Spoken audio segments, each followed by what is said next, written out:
Our part one is today, and it's going to entail how do you spend your money. And our statement is do not spend it.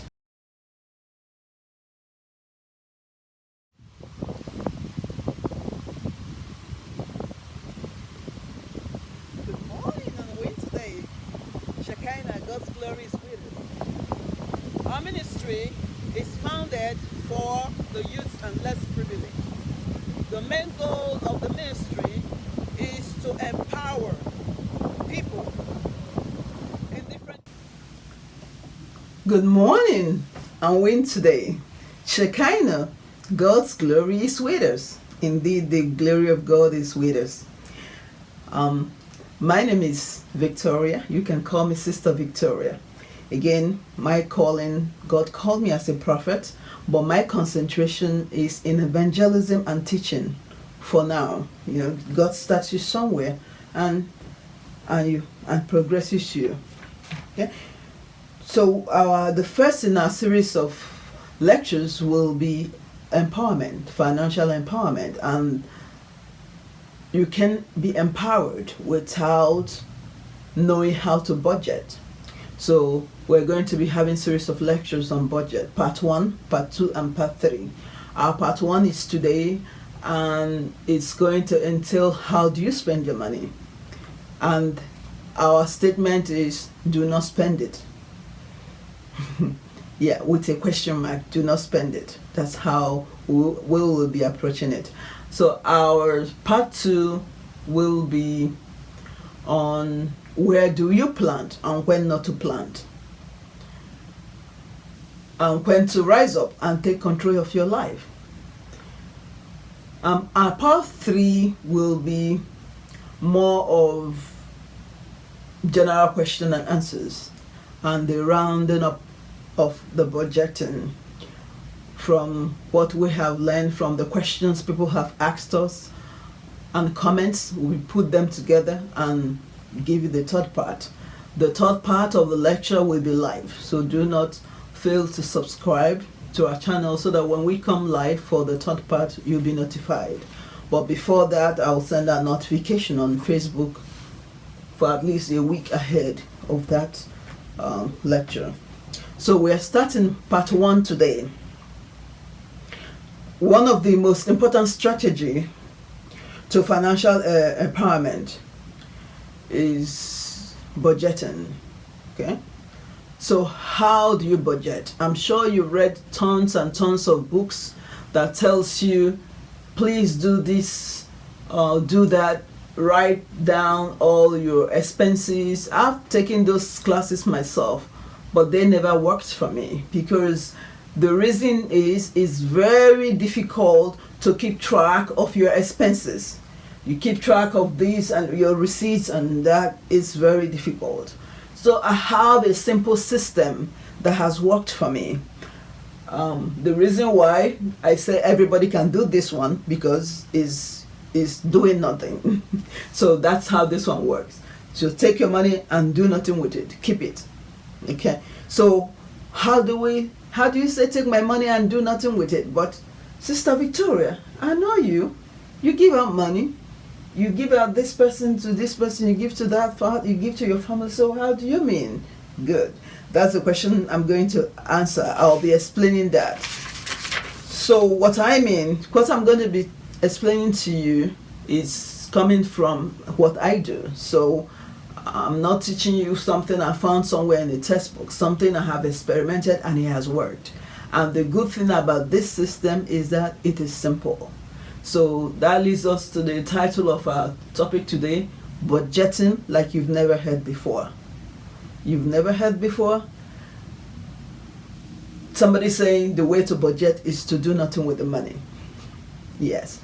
So how do I spend? So we'll take examples. Let's say you live in Western world and you make $2,000. Let's assume in a month. $2,000 and you're a family of 4. Because if you're by yourself and you make $2,000, it's either you're going to school and not working full time. So if you're by yourself, obviously you can cater for yourself. You can share apartments with people, and so you can survive. So let's say you're making $2,000. That's your take home. We're not talking about taxes. After taxes, $2,000 is your take home for the month. So about $1,000. So we're using low income people. So if a low income person can survive on our budget, so you're a higher income, it means you can survive. So after that, we'll take an example for somebody in a third world country, because I've tried both.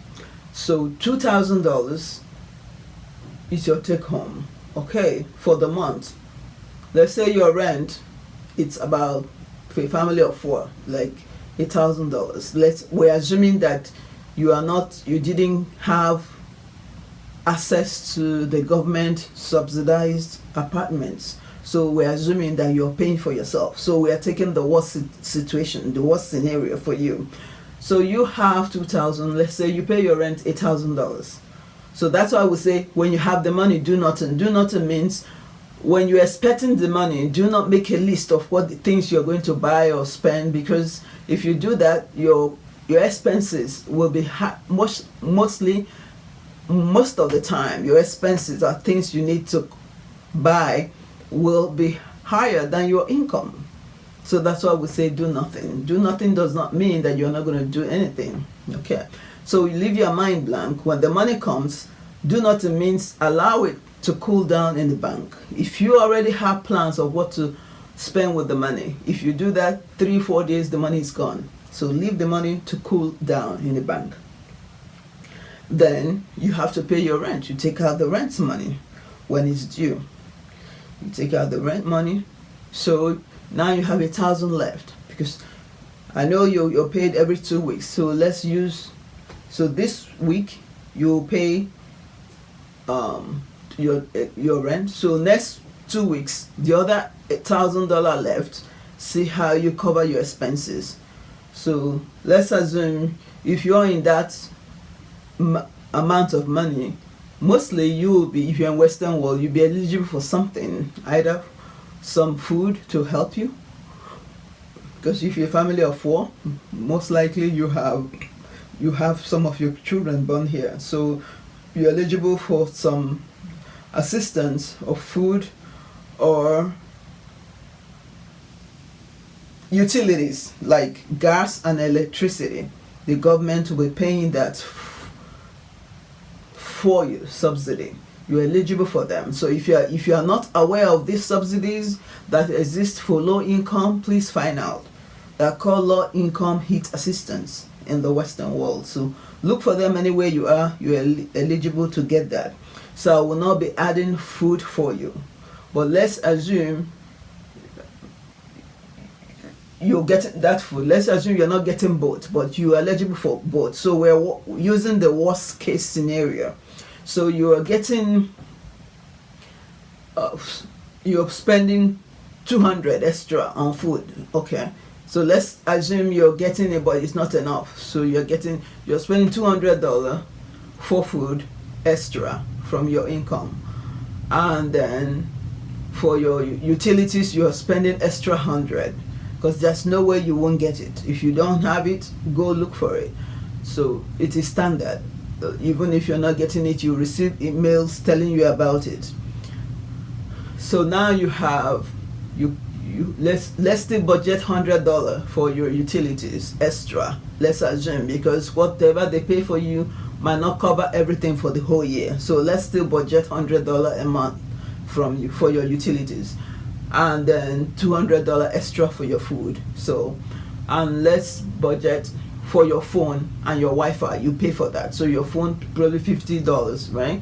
For your US phone, that is standard. $50 for a complete plan, and then the other $50 probably for your Wi-Fi, okay, for your internet.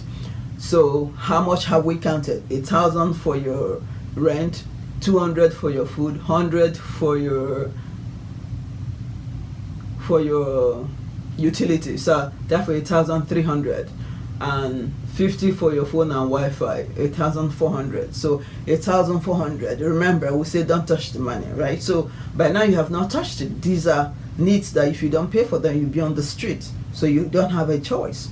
So these needs have to be met by force at all cost. So 1,400, you have not touched it because you have not bought anything for yourself.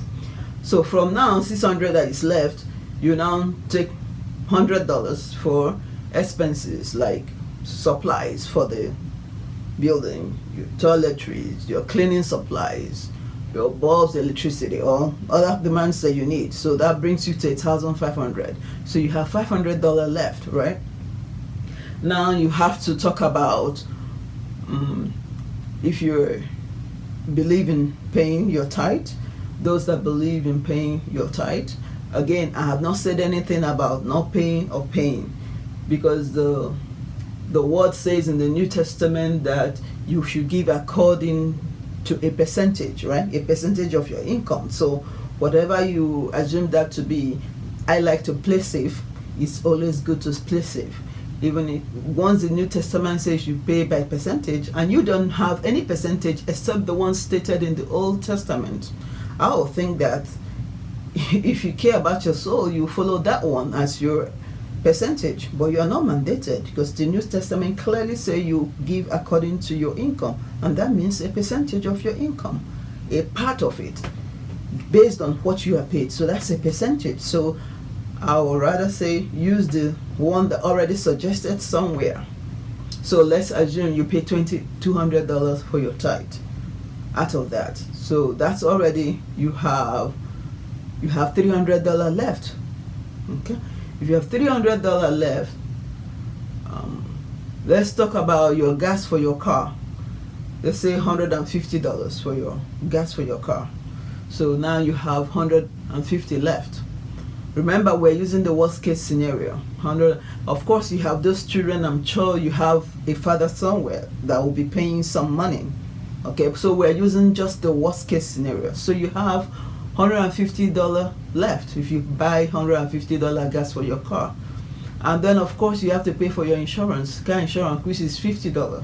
So the other 100, if that is your income, obviously you're eligible for free health insurance in the Western world. So now you have $100 left. So based on this budgeting, this is the worst case scenario.